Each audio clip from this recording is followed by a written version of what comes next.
Hi everybody, welcome to the Evening Reader. My name is Priscilla and I'm here today on a Wednesday to do a tag. No, it's not Tuesday, it's Tag Wednesday. I'm gonna make it happen. I'm gonna make it Tag Wednesday. So it only takes one person to make a change, and that person is me. Okay. Anyway, I'm here today to do the Rome tag. I was tagged by Brian at Bookish Texan, and a few weeks ago, I think, actually. So been a little lagging on my tags, tag lag. I have tag lag, and I'm doing them on Wednesdays. So that is what it is. And this tag was created by Jim at Jim's Books, Reading, and Stuff. I just always have to try to get that channel name right. And I will tag, I will put their channel information in the description box below, along with the prompts. And without further ado, this is my second attempt doing this video, by the way, so let's just get going. Okay, so the first prompt is, what was the last book you read that was set in Rome? I haven't read many books set in Rome or in Italy in general. I kind of realized doing this tag that I'm not, I'm not an Italophile, I guess you would say. Nothing wrong with Italy, nothing wrong with Italians. I just realized that that's not necessarily an area that I feel drawn to, or that I've read a lot about, or have read much from. So this should be a real fun tag, huh? Okay. Anyway, the last book I can remember that I read that was set in Rome is The Imperfectionists by Tom Rockman.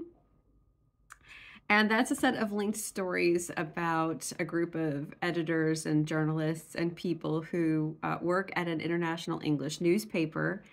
And it is really fantastic. I enjoyed it. I've always meant to go back and read it. I think I read it in 2010 or 2011. Yeah, it's been a while. He also has a book called The Italian Teacher, and I don't actually remember if that book is set in Rome or not, but I'll put links to those down below. He's I've read all three of his books. I think he only has 3 books out. The other one is called, I always want to say Let the Great World Spin, but that is not Tom Rockman. That's Colm McCann. Good grief. Okay. Question number 2. What is your favorite book set in Italy? A Room with a View by E.M. Forster is my favorite book set in Italy. The whole romance of it, the true, just the whole, yeah, I just love the whole atmosphere of it, I guess is what I'm trying to say. And I also do love the film, so. Do you have a favorite book in translation? Okay, now this does not say translated from the Italian. It just says a favorite book in translation. And looking around, I realized, yeah, I don't read a lot of books in translation. Ooh. So, I mean, I guess it is what it is. When I was in school, for a long time, I guess my favorite translated book was Ivan Turgenev, Fathers and Sons.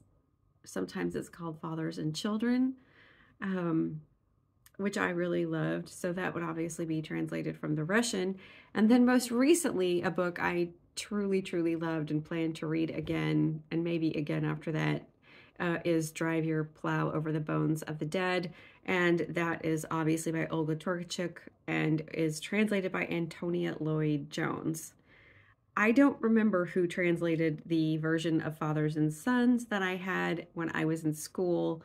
I believe it was a Signet Classic, and I am not sure who did the translation on that one. So I want to say it was probably translated sometimes in the 70s or 80s, given what the version we were reading. Anyway, have you read any writers of the Roman Empire? Yes, I had to read Virgil's Aeneid for school. I read it actually as an undergraduate and then again as a graduate student, so because I was a TA and I had to be able to grade. So I have read that, or at least parts of it. And then I also have read Cicero's books on rhetoric because I studied rhetoric. So that's that. Okay. Have you read books in any other languages? No, I cannot read any other languages. I minored in French in college, and probably back then I may have been able to, if I had kept going, and if I had tried, I probably could have done it. But that knowledge is long lost, most of it. And I don't know if I could try to pick it up now. I would love to be able to. I can certainly read it better than I can speak it. So I can, like in France, I can read signs and menus and different things. And I mean, I can even get a little bit through like a newspaper article or something, but I have not read any books in any other languages. Do you have a favorite movie set in Rome? Talented Mr. Ripley is probably my favorite movie set in Rome.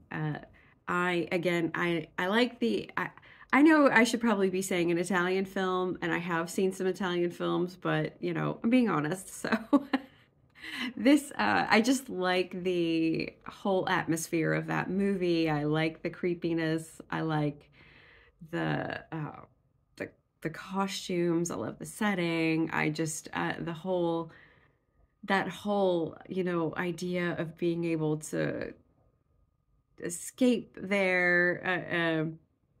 It just is, and then Tom Ripley's just his envy. It just is just a really gripping movie to me. And then Philip Seymour Hoffman, of course, who just levels up anything that he was ever in. Just bringing the suspense. Lots and lots of suspense, but it's also a very pretty movie. So, okay. What is your favorite Italian car? I have the same answer that Brian had on this one, which is the Alfa Romeo Spider convertible, and the one specifically from the movie The Graduate. Yes. I remember the first time I saw that movie and I saw that car, and I have a very long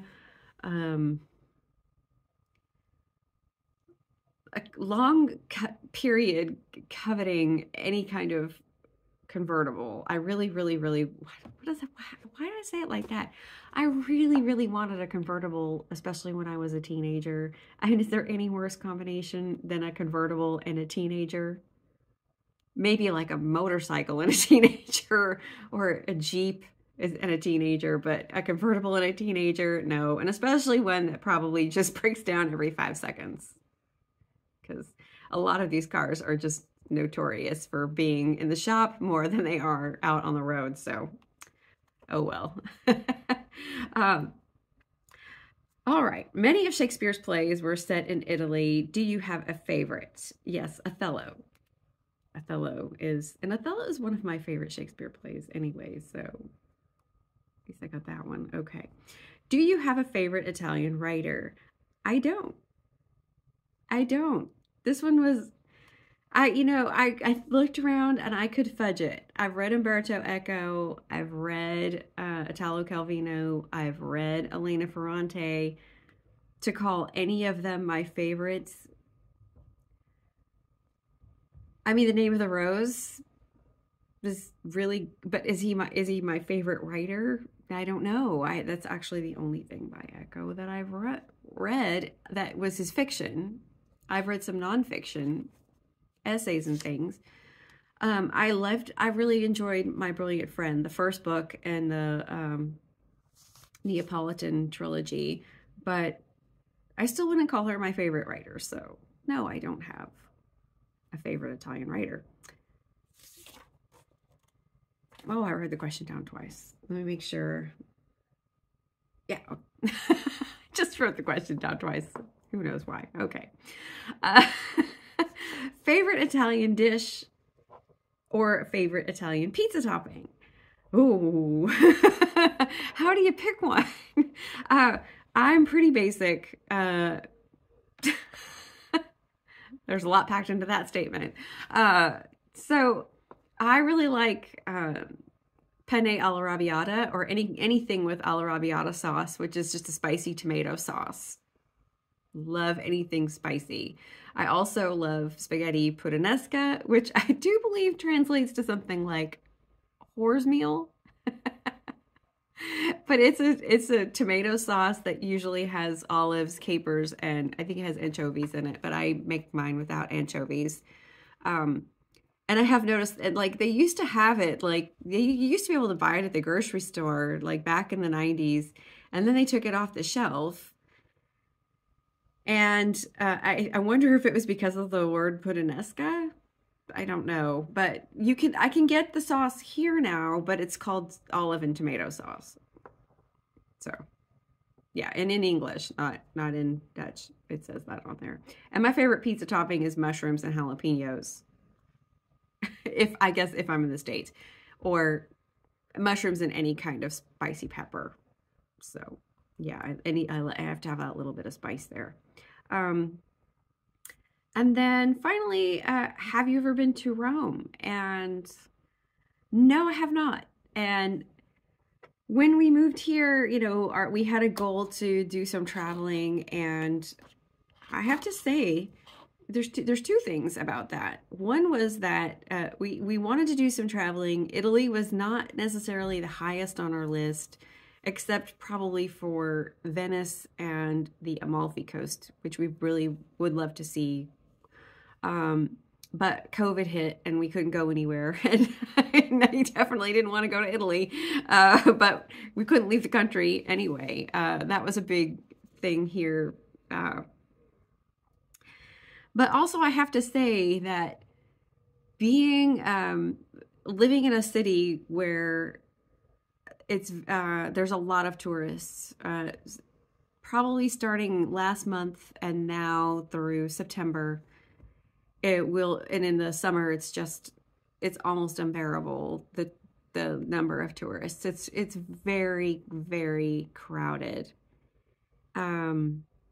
It's just really changed my feelings about being a tourist myself. And so, of course, there are still places that I want to see, and I will try to go when it's not very busy.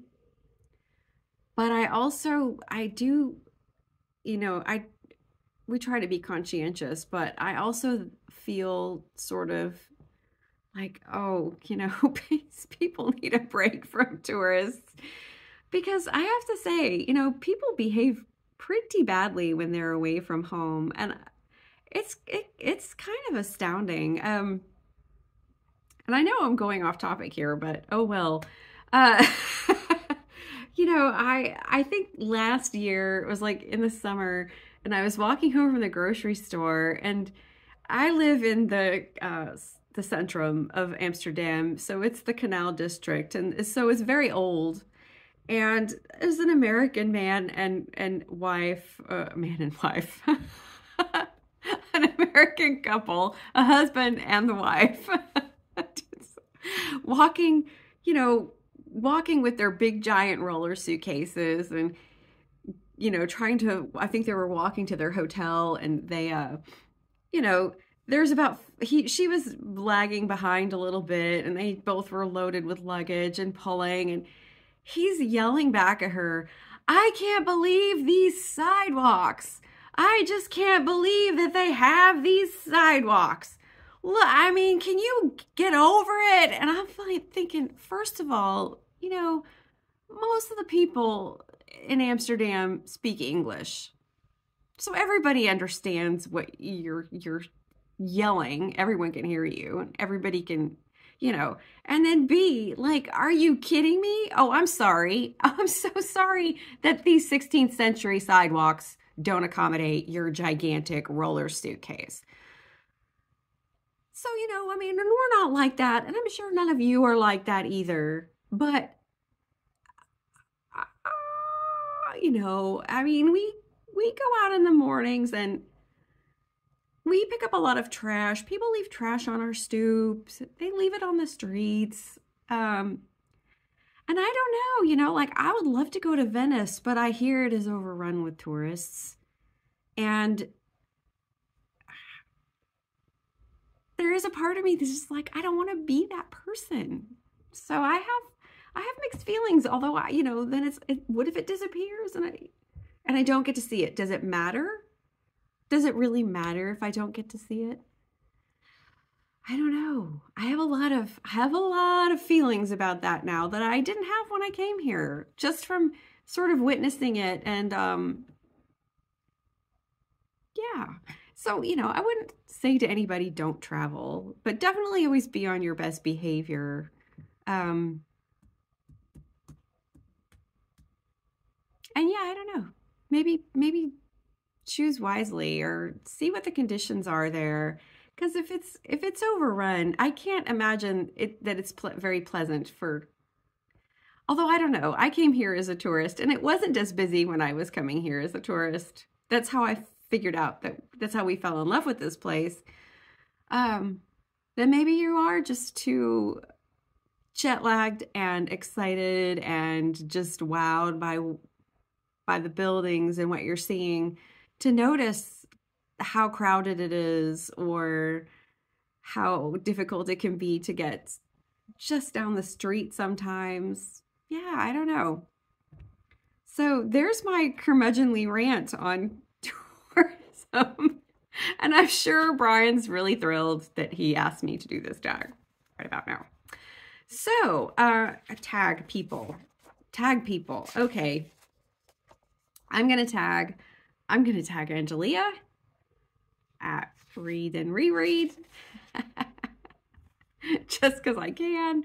And then I'll tag Steve Donahue. He says he never gets tagged. I'll tag him on this one. He lived in Italy, I believe, but I think he lived in Venice. I guess he can change the wrong questions to Venice and make it a Venice tag. Maybe Jim won't mind, but I don't know, I don't know. So, and then I will also tag Kim at Middle of the Book March and see what she's got to say about her Italian experience. And I think that I'm gonna end this video now because, yeah, Tag Wednesday. It's working out. All right, so if you want, I have the prompts in the description box. Let me know if you want to answer any of those. If you love Italy, if you've ever been to Italy, if you think I should go to Italy, if you think I should cook some Italian food, I don't know. Yeah, just, yeah, leave a comment. And if you are not subscribed and you enjoyed this, I can't imagine you did, but maybe, I don't know, you're a masochist, you could subscribe and hit the like button and, just punch all the buttons, hit all the buttons, just do it all. Okay. I will see you guys probably this weekend sometime for a catch-up video. All right. Go away. Arrivederci.